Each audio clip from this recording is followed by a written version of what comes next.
All right, now what about number 7, a much more involved problem about how do we even graph this thing or whatever. So let's go ahead and take a chance. First thing you might want to do is the discriminant test, which is b squared minus 4ac. That tells you what kind of shape it is because you're going to be graphing this. You'd probably like to know.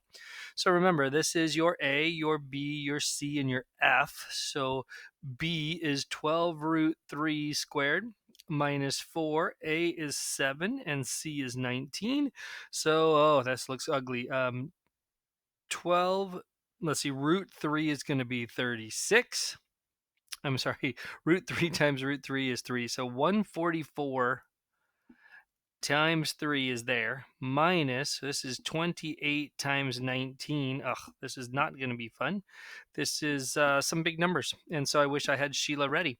Well, also, I can go ahead and go on to, while I'm waiting for my calculator to boot up, cotangent of 2 theta is equal to a minus c over b.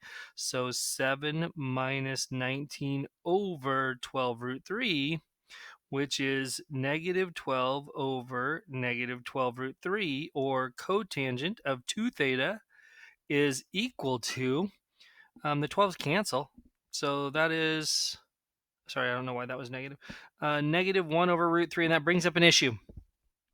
We don't like our angle of rotation to be negative. And if I arc cotangent both sides right now, I would get a negative angle. So it's safe to say that if this is the angle of rotation in the negative direction, then there would also be that same answer here.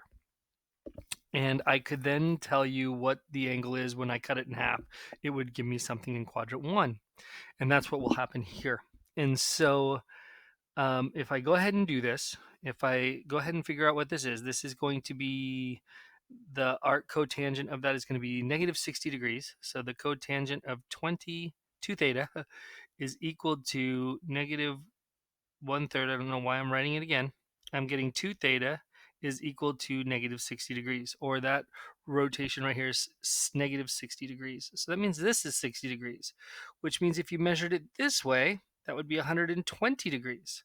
So 2 theta is actually equal to 120 degrees, or theta is equal to 60 degrees. And that gives us an angle of rotation that is positive.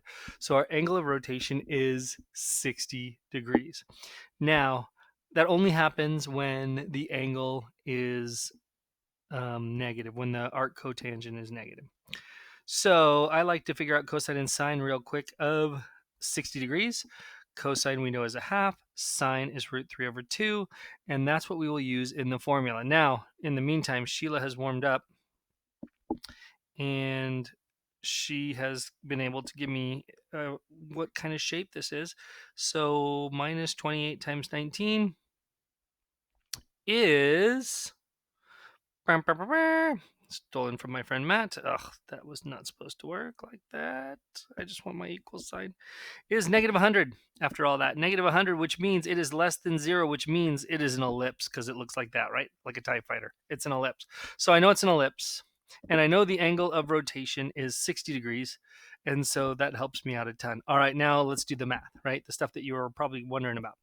I need the new equation. A prime is going to be A, which is 7, times the cosine, which is a half, but squared, so fourth, plus B, which is 12 root 3, times the 2 multiplied together, so that's root 3 over 4, so root 3 over 4.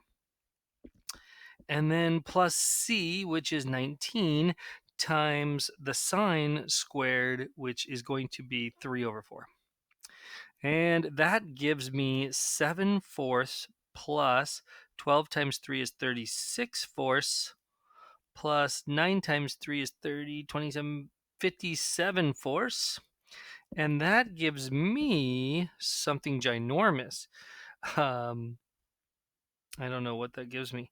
That gives me 57 and 7 is 64 plus 36. Oh, that's 100. 100 fourths, which is 25. Woo! So A is 25. Now B prime should cancel, right? So B prime should, if everything worked out, should be 0. because that was the whole point. You're trying to get rid of the bxy term.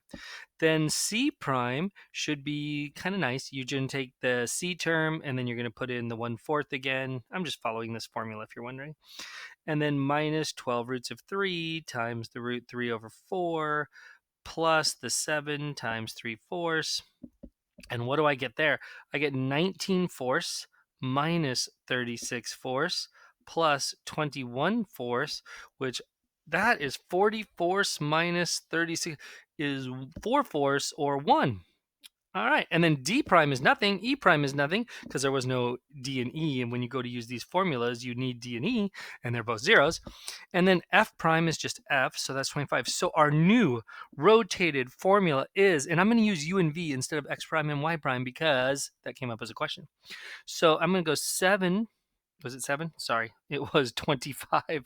It was 25 u's plus 1v, so that's like my x and my y, minus 25, which is my f prime, equals 0. There is the equation. Now, we know it's an ellipse, so we want it equal to 1. So first I'm going to move that 25 over and get 25u. By the way, it should be squared, right? Because that would make this a different graph. Plus v squared equals 25. Divide everybody by 25, you get u squared over 1 plus v squared over 25 equals 1, and there is your new equation. And now you could graph this bad boy, right? Here is graph paper, right? X and Y. And then I changed it with an angle of rotation of 60 degrees.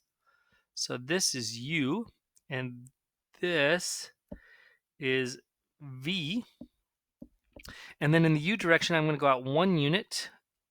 In the v direction, I'm going to go out 1, 2, 3, 4, 5 units, because that's the square root of 25. 1, 2, 3, 4, 5.